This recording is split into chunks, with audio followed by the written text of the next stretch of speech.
आज करवा चौथ है।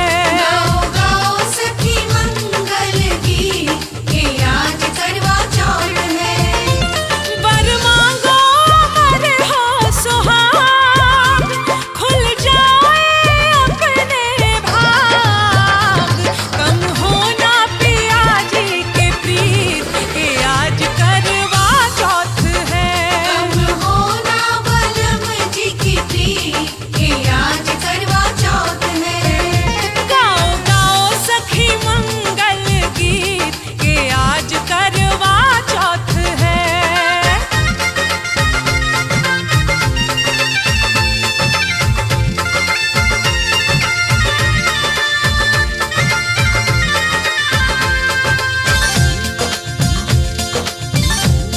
हर चांद मेरी चंदा के खातिर धीमी रखियो चाल।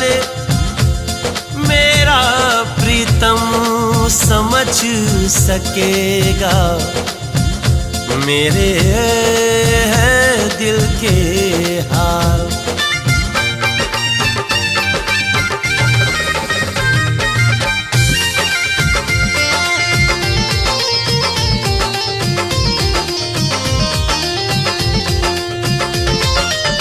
अर्घ करो और दीप जलाओ, गौरी के अक्षत से नूर चढ़ाओ।